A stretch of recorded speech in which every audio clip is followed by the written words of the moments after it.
what is Tanner, what is your definition of persistence?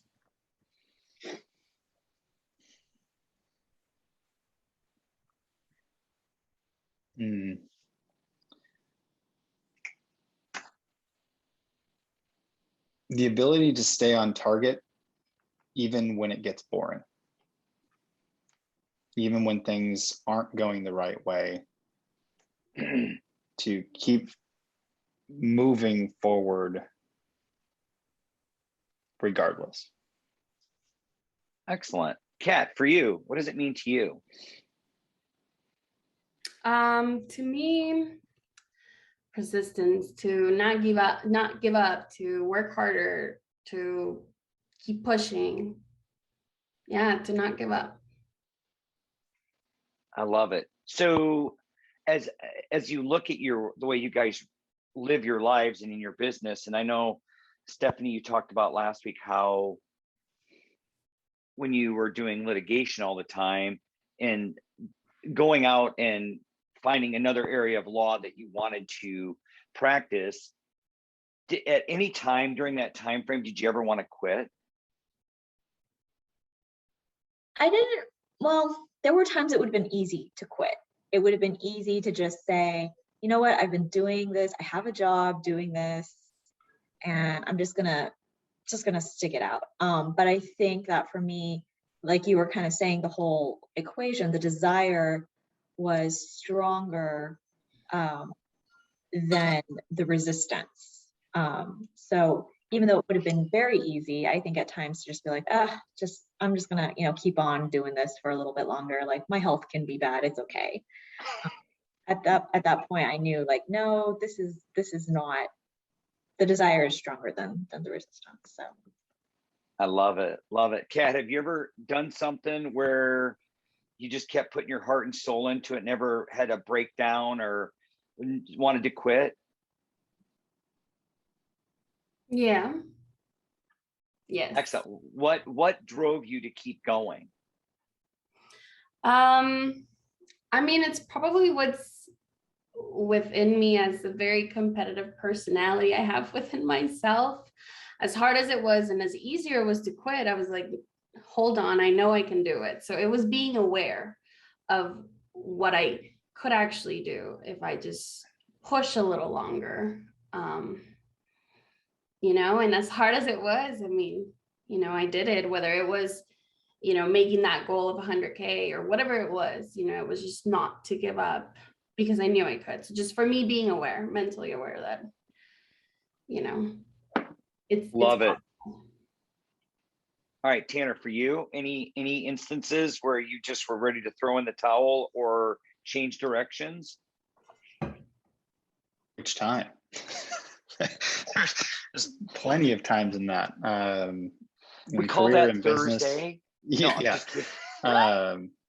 In career and business and athletics, so many different instances of that type of scenario.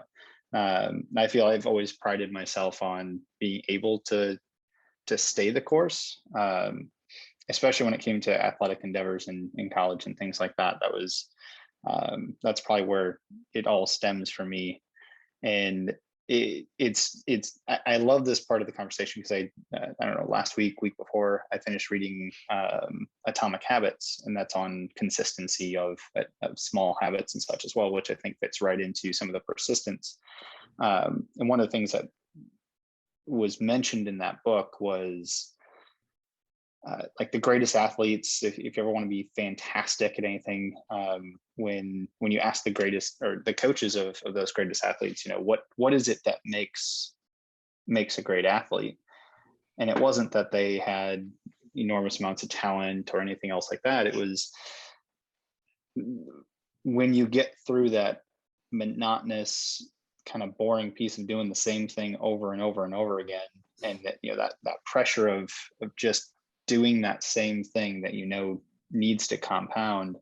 The greatest athletes, the greatest on earth, are really good at persisting through that and staying consistent when it gets dull, when it gets boring. And I can think of several instances of that in various parts of of my last 10, 15 years.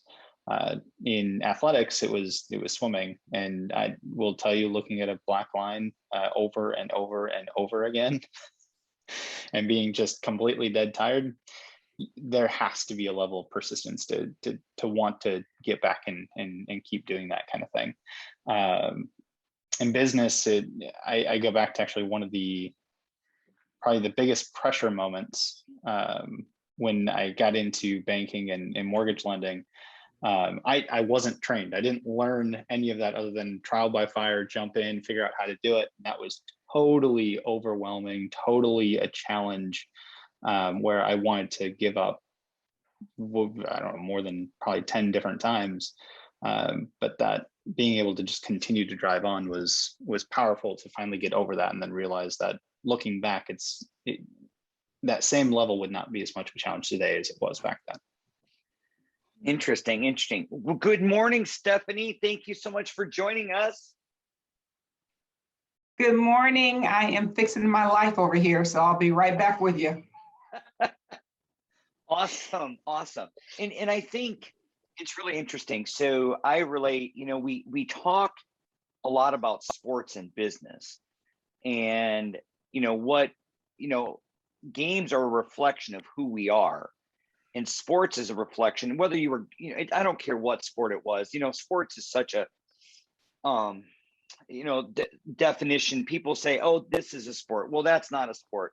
Here's the deal. If you enjoy it and you consider it a sport, it's a sport. I'm not going to judge you for that. But they always say that sports, games are a reflection of how we act in business. So I always joke, I had some other business clients, and she swam for Texas A&M, and one day we were laughing, and our daughters were the same age, and they were playing a game, and Susan was playing the game with them, and Susan was whooping their hindies. She's like, they need to learn. This is a game. This is real life, man. I don't care if they're 7 or not. I'm gonna win. But so it talks about persistence, and I relate that, and I always talk with persistence. Like for me, I've done triathlons. I was never really good at anything in high school. I got real talented after that. But when I was training, one of my best friends and training partner who had done Ironman races before, he was always like, look, you can make it through an Ironman. Here's the formula. And I'm like, what's that? Sit in your driveway on a wind trainer for 6 hours with no radio, no nothing. That was my litmus test. Every time I went to training and back to it, and Tanner can attest, I can sit on a wind trainer for a long time. It's just, you get your mind ready for it. And in business, we have to do the same thing. It's not just the monotony, but it's the roadblocks, it's the barriers, it's the, it's the moment in time when persistence and mindset overcomes is when you're at your most vulnerable moment, when you're just about to get mad about something and you have to pull yourself back from it. You have to recenter yourself. And for me, that's when persistence really kicks in, when you can tell somebody to go, proverbially pound sand, or you can be like, well, God, tell me more about that. I'm just not understanding your point of view. Now, there's a lot of people probably on this call be like, no, I'm gonna tell them to pound sand. But it's that pull yourself back from it. So that makes sense. So anything more on persistence? I know that was kind of the like, hey, come back read this, come back. And again, with the first day of school, the first couple of days of school, these poor parents and the 2 hours and 3 hours of sitting in parking lots, I'm glad I'm not there anymore. But Stephanie sent me we've been talking this week, and I want to present the question to the group because it was really interesting. Hang on a second. I'll let Stephanie ask the question you asked me, and I want to get perspective from everybody here on that question, because it was one of those that really made me step back and go, all right. Okay, good morning, everybody. I'm going to pull it up because I think I actually typed it better than I probably can say it. And so now that I'm on the spot, I want to make sure I deliver accordingly. I was looking And it I have up to too, take off my Stephanie. glasses. I was looking it up too, like, oh, I better get that out. Let's see. So I asked Andy if he thought, hold on, I'm coming, I promise. I asked Andy if he thought, Oh, it was a voicemail. Hang on, I'll find it because I transcribed it. oh, good. I have it though, if you want me to read it. You read it. You go ahead. Okay, I said, Andy, do you think could you be a good coach, but not a good leader? Or have you ever seen, or can you be a great leader who couldn't coach?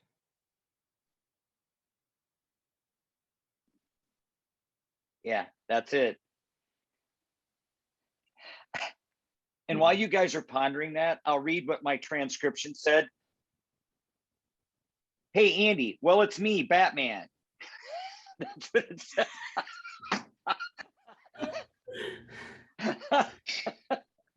Sorry, I just read it again. I'm like, oh, that's funny.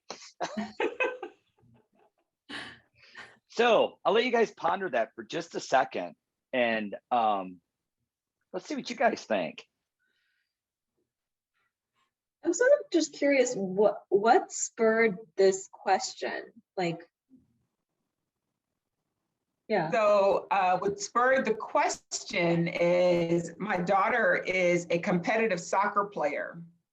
And we have been going round and round with a specific coach that she's been working with, who has consistently touted the fact that she has all this significant history of playing soccer,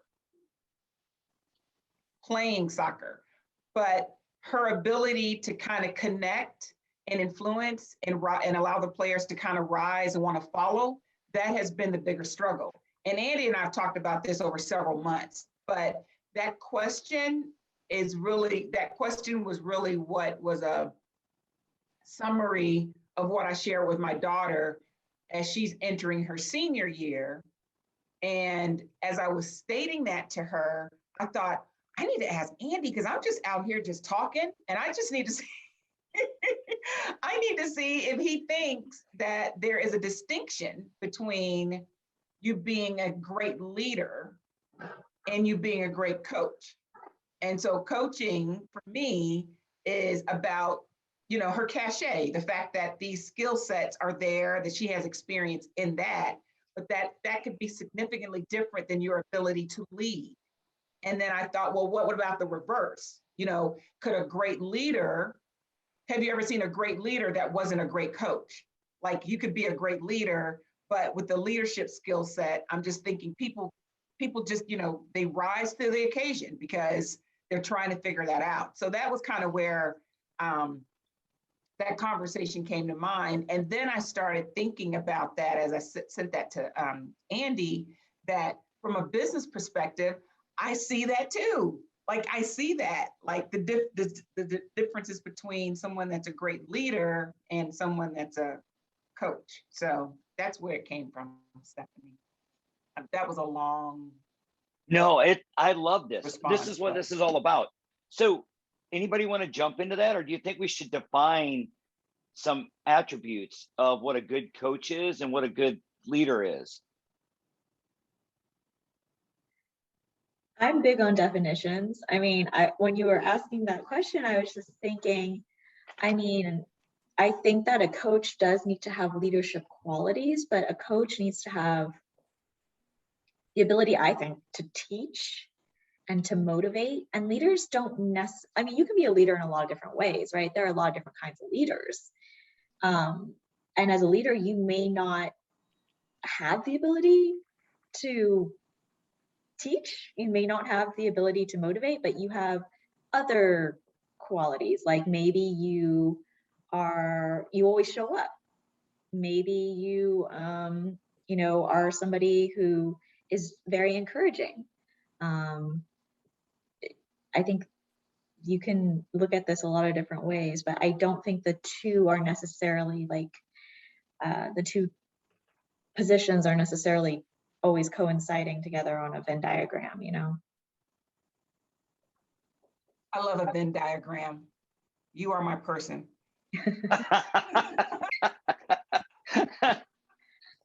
All right, so let's just take this a little bit farther. So a coach is a teacher, a motivator. What else is a coach? And be kind, because I have that in my title. Okay. I'd say some technical skills, having kind of the technical knowledge, especially when you think of sporting events and such.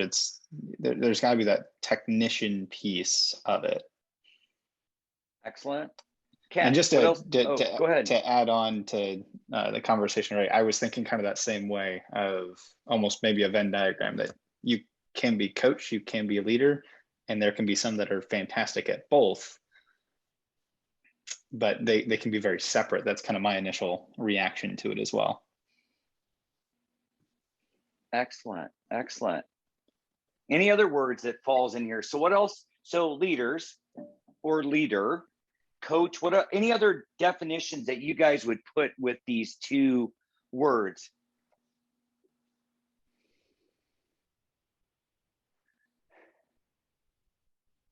Aren't you guys fun today? This is a participation game, right? So when I believe you're all right. They are a teacher, they're a motivator, right?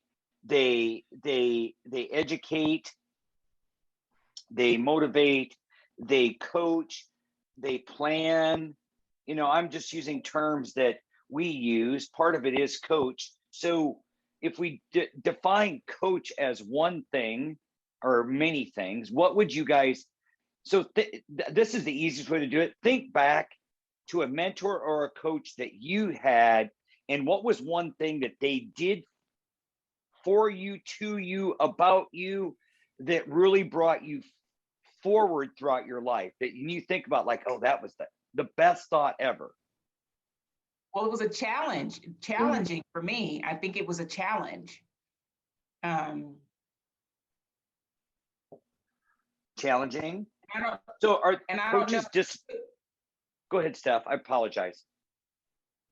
No, I was just gonna say, and I don't know how to put it necessarily in words, but like they saw me, like they took me from where I was to kind of to where I wanted to go. And I think I struggled a little bit with putting that under coaching versus leadership, because I think that's a piece that allowed them to actually individualize what I was bringing to the table, and then taking it to another level, you know, and so that's the other thing that I saw in, you know, coaches that I've had that I've respected.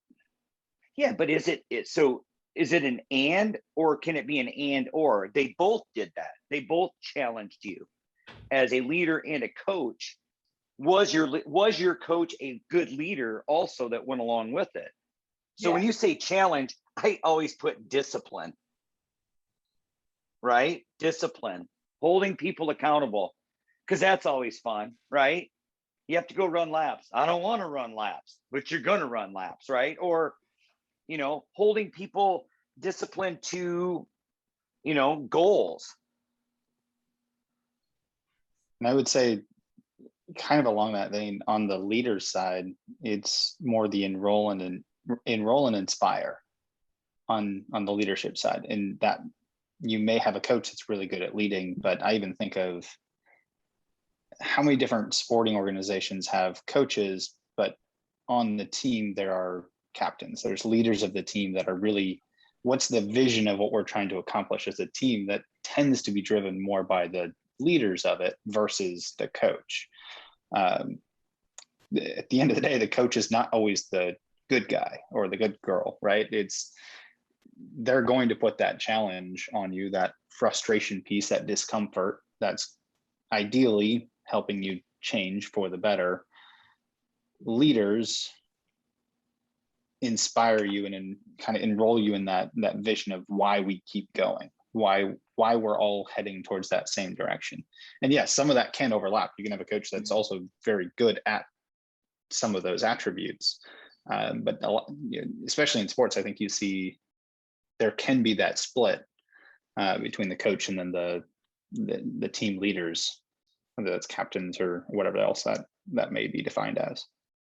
Anna, I think that is it was almost like you're a fly on the wall in the locker room. Because I think the girls were really struggling with trying to articulate to their coach that very thing that you said, the why.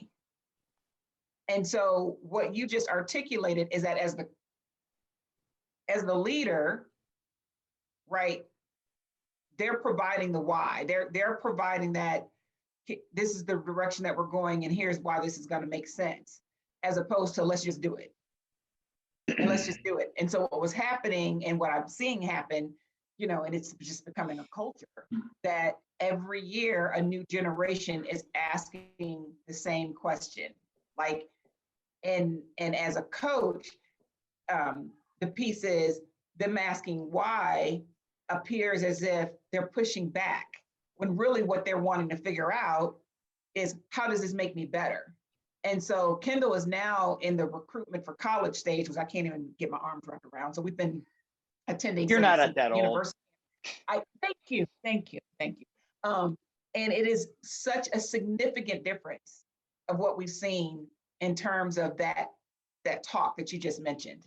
How the conversation around the enrolling and inspiring and kind of setting that expectation and giving you an understanding of why we're doing these things, as opposed to let's just do it. And as soon as I ask the question, then it appears as if being disrespectful. So then everything kind of shuts down. And so to me, that's the difference between that coaching and that leader, right? A leader, right? It just completely shuts it down. So how are you going to get them to follow if? Yeah, Well, and that's I would really take interesting.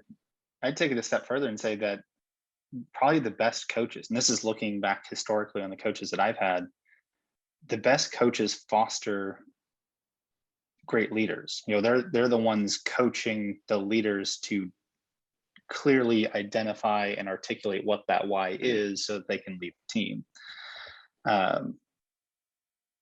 That's just becoming like very clear now that I really think back on it, whether it was college or high school, swimming for me, whether it was or some minor things in club swimming and that kind of thing, where we didn't have what I would call a great coach, maybe a decent technician, but didn't coach to that. And there really wasn't a team because of it. It was just everybody kind of did their own thing.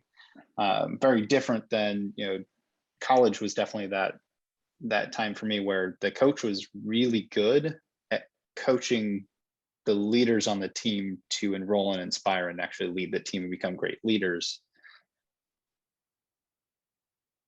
Yeah, that would be my 2 cents is I think to be a great coach, you're coaching leaders to lead the team, not necessarily being the direct leader themselves.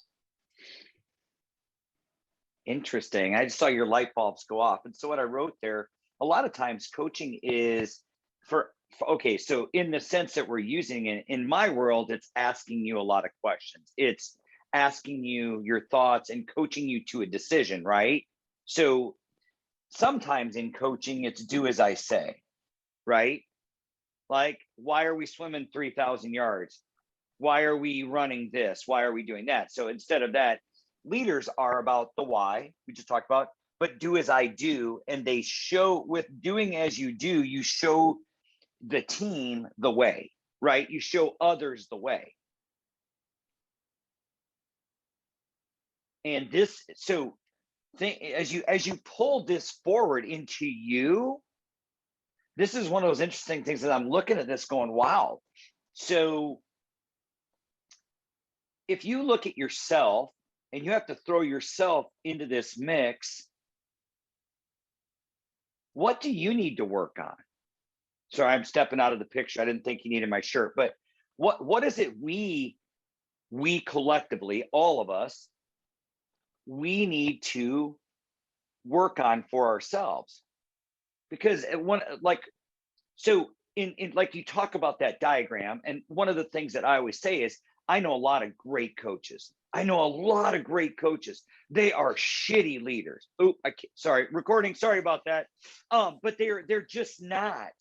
They're absolutely fabulous on this side.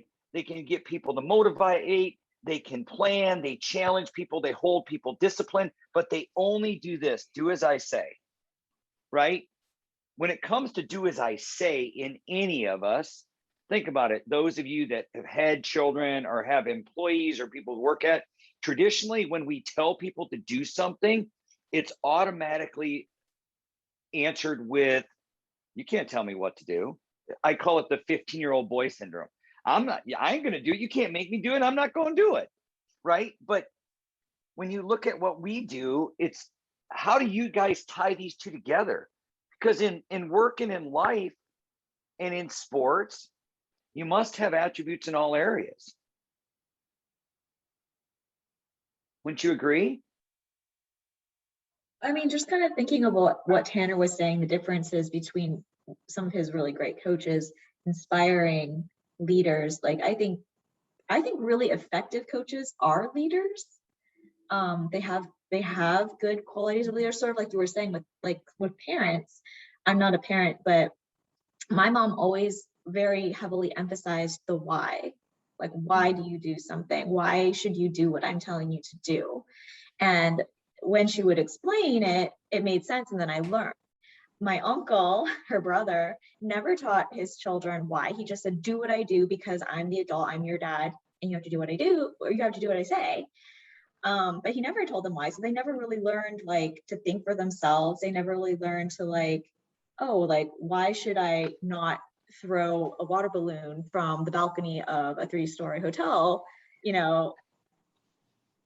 And my mom would be like, you have to tell them, like, think about what you're doing before you do it. And if they understand why they shouldn't be doing this, like, oh, if I do that, it could hurt somebody. It could, whatever. It could cause a big mess. Like, that's not a good thing. Like, it's disrespectful. Then they're going to learn. And then like, hopefully the hope is that they won't do those things because they've thought about it. They understand why it's not a good idea. So I think the most effective coaches are leaders. They do try and really teach you the why behind things. So that's a great point. So looking at your law career, and I love this because some of my best friends are lawyers, and think of all of your instructors and your teachers, right? Think of the people that inspired you. Was it just because they had the book knowledge, or did they cross over on all of these areas for you to go for your dreams and to be the best you, the best version of you, and the best lawyer? Or did they fall short somewhere here? I mean, nobody's perfect, but the most effective. Well, you guys are. Come on, you guys are. Let's just we'll just give ourselves a little pat on the back. We're all perfect today. Yeah, but I think the most effective, people who have been the motivators and the point people, they're the ones who get you to understand why you're doing what you're doing. So if we circle this back to Stephanie's original question, I think where we're getting to is coaches can be great leaders can be great coaches, but being a coach or being a leader does not mean that you are a great leader or coach, vice versa. So it can be, and the greatest probably are coaches and leaders, but there can be leaders that are not good coaches and coaches that are not good leaders. And I think Absolutely. for me, not only in the, walking through this experience with my daughter and having this conversation with her is also creating the opportunity to move that forward, right? That the two are not synonymous, that there are specific expectations of one or the other. The expectation should be that, to the point of the Venn diagram, that we should share in all of that, because that's really what's going to, lift all the ships. But Right. the fact that there's a frustration in the process, that there's a frustration in the execution, is being able to define it And that, I think that was what was so valuable to me. And this has been so valuable because then I also converted that to just even my, even in my business, and Andy hit on something that we've been having to work with within our agencies and team members. And so I've had to kind of put on that no longer the coach hat, but now put on the leader hat and kind of have to make some decisions based on moving the entire organization forward because others are watching. And I think, I've always been of the mindset that you teach what you accept. You teach what you accept. And so that's kind of been what's been rolling back in my head that, you teach what you accept. So that's not really on the coaching side for me. That's kind of more on that leadership side. And so it's uncomfortable. I think someone mentioned that, that leadership sometimes has to work in that space of being uncomfortable. But yeah, I mean, if today was the perfect day and I want to be perfect today, I want to be fantastic at both of those. But it's been really interesting to watch how to peel that apart and really look at it from characteristics on both sides. So Interesting. I always find the most disciplined people when in coaching have a really hard time articulating a why when it comes right down to it. So if there's pushback between these two sections here, it's because it's timing, open-mindedness, and positioning to be able to have a conversation with somebody that is struggling with the why so that you can get things out in the open rather than being, oh, you're being disrespectful. It's the, hey, let's have a conversation. Let's have a difficult conversation. So we can figure out together. I always use that positioning as, hey, we need to have a difficult conversation. Usually the other person's mind goes all the way to the worst possible scenario. And it's, hey, tell me why we're doing what we're doing. Just talk me through it. No disrespect. Let's just work through it. And then they're like, well, that wasn't that bad. Good to know. But it's getting people defensive behavior in all of us, whether we're a leader or a coach, happens because when I come to people, I don't know what their day is like. I don't know what other attributes, I don't know what other things, business owners, employees, if in your case, teachers, students, I don't know what the day has been brought up of. So mindset is a number one factor before I let anybody have a difficult conversation, because if everybody's crabby and everybody's having a bad day, or we're positioning it as it, then I promise you the outcome of the meeting is never going to end well. So when I use positioning, especially younger people, having that is like, look, at the end of this conversation, I'm still going to be the student. I'm still going to be the teacher. I just want to get some clarity on where we're going. Clarity is the key word there, because when people use the term like, I just don't understand, people always, defiance comes out. But when you use terms like, I just need some clarity, it's just not making sense to me. And if that doesn't work, tell them to pretend you're a kindergartner. I always tell my grandson that. Okay, tell me again. Papa, I told you twice. Okay, tell me again. I don't understand. But it's trying to get to articulation from everybody. Because the interesting thing with all of us, coaching, leaders, leadership coaching, executive coaching, is our mind is set up in a way that we assume everybody thinks like us because we have that title or that job role. Fact of the matter is, we don't. And I'll go back to the law. Stephanie, for you, in the law, people interpret the law, even though it's written in black and white, they interpret it differently, correct? Oh, yeah. Sorry, I knew that you're going to be like, really? Duh. But I mean, it's all of us do that. We all assume that everybody has our thoughts. And in the coaching world, and if you look, like you said, historically at the great coaches that are great leaders that have led great teams and great individuals, they give clarity to their people often and everywhere.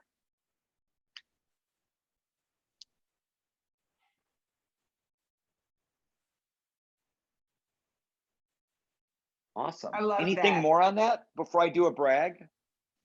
No, I was just gonna say, I love that. I love the language of clarity versus I don't understand. And I think in terms of those two, kind of getting back to what you said as far as positioning, even talking to a 17 or 16 or 18-year-old, when you hear it in the car, just like, and I'm like, I don't even know where to even jump in to even be able to provide any guidance here. It's just the words. It's like you said, it's the positioning, and it's adjusting the way that you're delivering it. It's not what you're feeling is wrong. It's how it's being, how you're going to deliver it, which kind of getting back to what you said, I mean, that's part of our responsibility, right? Is raising the next generation. So if I can take what we're learning here and then have that molded to this, this group of 20 kids, so that their next experience can be different language, then that's a win. That's a win-win and a win. And that's something that's such a small turn, but makes a big impact. The difference between I don't understand versus I need some clarity, or I want to get some clarity. I mean, that's such a big difference. It's hard to get defensive when you ask them for clarity, I guess. It's easy to get defensive when I'm like, I don't understand what you're doing. Then you're kind of like ready with your dukes up. But, but if you're saying I want clarity, then it's really about what my needs are, not about what you're delivering. I'm just trying, Yeah. I'm trying to get the boat with you. I just need to understand, is this the right boat or does it have a hole in it? Yeah.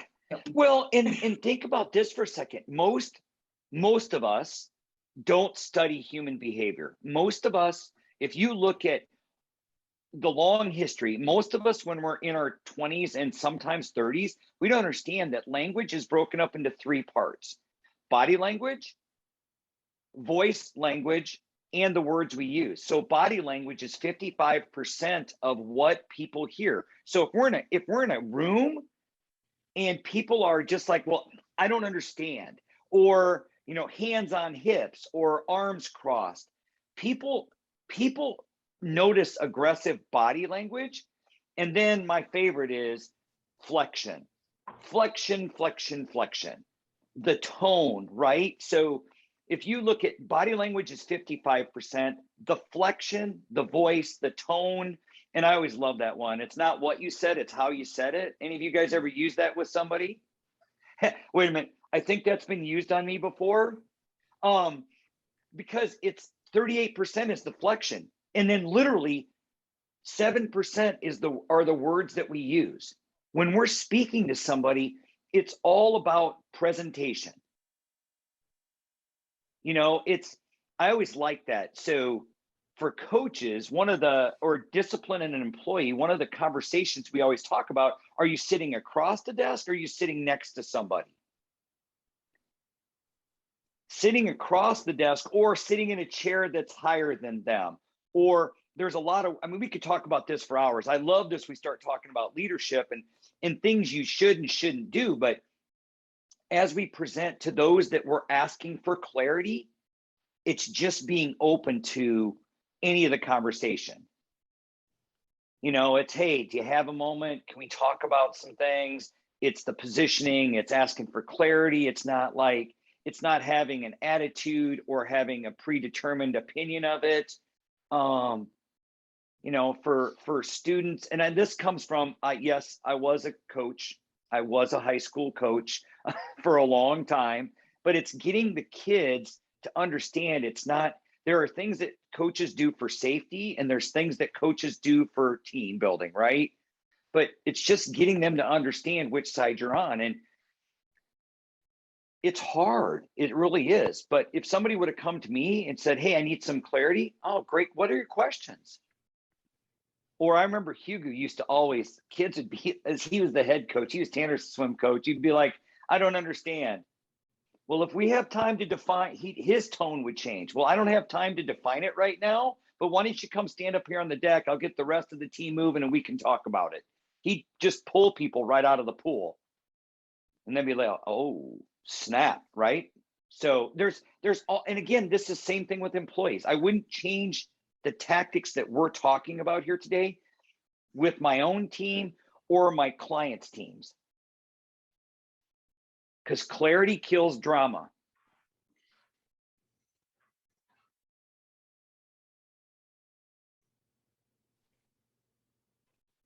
Yeah, I like that. All right. I know we run over on time, so I just looked like, oh man, we're going, but I hope this was of value today. I do want to do one brag on Tanner though, if I can. So I find it, yeah, Tanner's like, ah, snap. All right, so here's what it is. So it's really interesting. Tanner did swim in college. Tanner was never going to be Michael Phelps. But what was really interesting to us as parents is watching that. You just saying that, Tanner, just brought me back to, by his team, not by proclamation or the best swimmer on the team, Tanner was awarded by his team in swimming the hardest worker on the team 3 years in a row, but also team captain his senior year by the coach. So I found it interesting, Tanner, when you went, oh, because that's what we see, right? We see that. So when he said that about this Inspire, I was like, oh, here it is. It's coming full circle today. I love that. And I was going to share, I can tell you too, like a pivotal opportunity for me with just life, like, you know, where that trajectory just kind of takes off is and I think I was probably 6th grade playing on a club softball team. And up to that point, I was just in right field. I'm a lefty and I was right field. Like the 4 season before, I was just right field. And I'm like, what's up with this right? There's no action going out here. I'm like, why? And so I finally just asked the coach, and I remember this, it was like 6th or 7th grade. And I said, I'm coach, I'm not getting any action out here. Why do I keep putting me in the right field?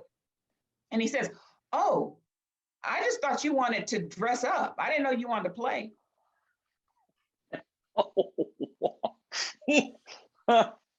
Okay. 6th, 7th grade. He goes, I just thought you wanted to be on the team. I didn't know you wanted to play. So that put me at like 11, 12. So that was like the total change. So that was kind of was an inspiration for me, I presume, but it definitely like, oh, okay. Well, I see that I clearly have not been, presenting myself in the light of a competitor. And so that same summer, I became first baseman. Nice. And so it was just one of those experiences where, similar to that, it's right here in your face. I don't know if that was the coaching side or the leadership side, but it was just something that has stuck with me like my entire life. Like, you're just not going to just wear the uniform. Love it. You need to show up and play. So, yeah. I don't know if that was coaching or leadership, but maybe that was just a swift kick in the pants at that age. But I didn't even know. That was the thing. It was like I wasn't even connecting the dots that's what I was projecting. Like I didn't know that that's what I was projecting. I didn't know. So it was just interesting what was happening in my brain, after he said that. Like, oh, okay. Awesome. Well, I know we ran over today. Tanner, you want to finish this up? And as always, please come back. I love these conversations. These are the highlight of my week, getting to know all y'all. And if you want to bring somebody else, a workmate, a teammate, anybody, I love the input from you all that are out in the workforce and making a difference every day. I'll just ditto that. Share this with everyone. I know Kat and I are working on kind of what can we do to make it easier to share and get more folks on the call. I know we typically have some new faces each week or some different faces each week rotating, which is exciting. But getting everybody together, the larger the groups, the better the conversations tend to be. So keep that in mind. I think we'll be looking at this pretty closely over the next couple of weeks in terms of time during the week, day of the week, that kind of thing, especially now that school's back in session.